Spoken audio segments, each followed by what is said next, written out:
नमस्कार दर्शकों, आज मैं आपको सुनाऊंगी संकटा माता और गाय माता की कहानी। बहुत पुरानी बात है। एक सेठ सेठानी रहते थे। सेठ बहुत पैसे वाले थे। पूरे गांव में उनकी बहुत इज्जत थी। लेकिन सेठ सेठानी को औलाद का सुख नहीं मिला। शादी के 30 वर्ष बीत चुके थे। उनके धन का कोई उत्तराधिकारी नहीं था। सेठानी ने एक बार सोचा कि हमारे पास इतना धन दौलत है, लेकिन कोई इसका उत्तराधिकारी नहीं है। हमारे मरने के बाद हमारा सारा धन बेकार है। यह धन हमारे किस काम के। एक दिन सेठानी ने सेठ जी से कहा कि आप एक गाय लाकर दे दीजिए। मैं गाय की सेवा करूंगी ताकि हमारा अगला जन्म सुधर सके। पूरा समय घर में अकेली रहती हूँ, मेरा मन नहीं लगता है। सेठ जी ने हामी भर दी। लेकिन कई दिन निकल गए, सेठ जी ने गाय लाकर नहीं दिए। एक दिन सेठानी गांव के सोनार के पास गई और एक चांदी की गाय बनवाई। साथ ही गाय के लिए सोने के जेवर बनवाए।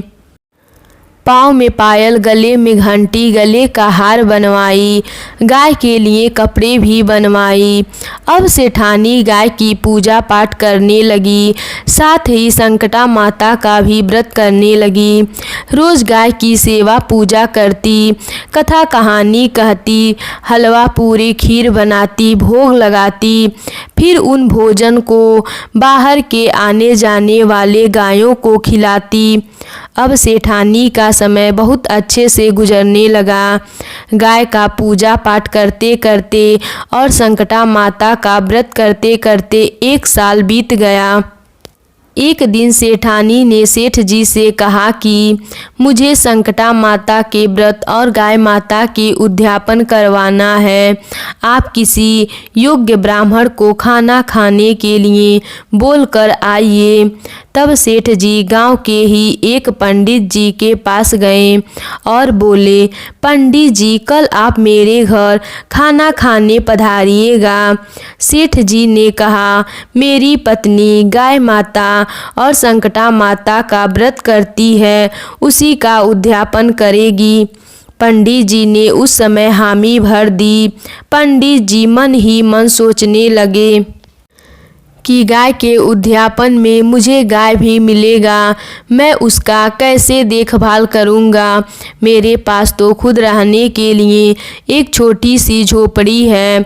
मैं अपने बच्चों को ढंग से खाना नहीं खिला पाता, मैं गाय को कहाँ से खिलाऊँगा।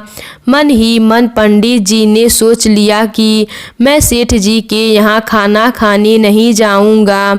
इधर सेठानी गाय के उद्यापन के लिए 2 तांबे के बड़े बड़े ड्रम खरीदे। एक में पानी भरा और एक में सूखा गेहूं का दलिया भरा।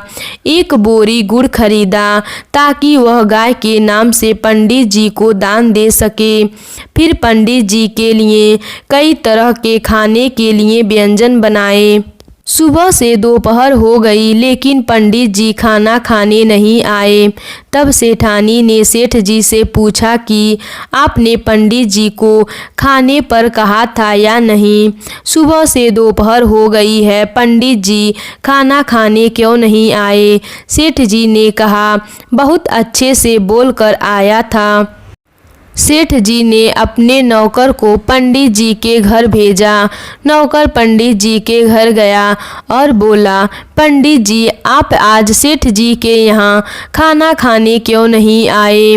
आप अपना ही नुकसान क्यों कर रहे हैं। हमारी सेठानी आपको देने के लिए चांदी की गाय बनवाई है और बहुत सारे धन भी देंगी। पंडित जी मन ही मन बहुत खुश हुए। वह तुरंत तैयार होकर नौकर के साथ सेठ सेठानी के घर पहुंच गए। सेठानी ने पंडित जी का खूब आदर सत्कार किया। पंडित जी को खूब सारे धन मिले। पंडित जी बहुत खुश हुए। पंडित जी ने सेठानी को खूब आशीर्वाद दिया। कुछ समय बाद एक दिन ही सेठ सेठानी की मृत्यु हो गई। जब यम मार्ग से बैतरणी नदी आई तो सेठानी आंखें बंद करके गाय माता और संकटा माता का ध्यान किया। तब संकटा माता ने उनके सामने चांदी की गाय माता को प्रकट कर दी। सेठानी ने सेठ जी से कहा कि आप गाय माता की पूंछ पकड़ लीजिए, हमें बैतरणी नदी पार करनी है। दोनों सेठ सेठानी ने गाय माता की पूंछ पकड़ ली। दोनों बड़े आराम से बैतरणी नदी पार कर ली। नदी पार करने के बाद सेठ जी अपने पत्नी से कहा, अरे सेठानी, यह चमत्कार कैसे हुआ? तुमने कब चांदी की गाय माता दान करी? तब सेठानी ने सेठ जी को पूरी बात बताई कि हमारे धन का कोई उत्तराधिकारी नहीं था, तो मैंने चांदी की गाय की पूरे 1 साल भर पूजा करके गाय माता के उद्यापन में वह चांदी की गाय दान करी और बहुत सारे धन भी दिए और साथ में संकटा माता का व्रत भी किया। संकटा माता के आशीर्वाद से ही चांदी की गाय माता हमारे सामने प्रकट हो गई। यह उसी का फल है कि आज हमने बैतरणी नदी बड़े ही आराम से पार कर ली है। जो भी मनुष्य अपने जीवन काल में ऐसा करता है, मरने पर उन्हें यम मार्ग में दुख नहीं देखने पड़ते हैं।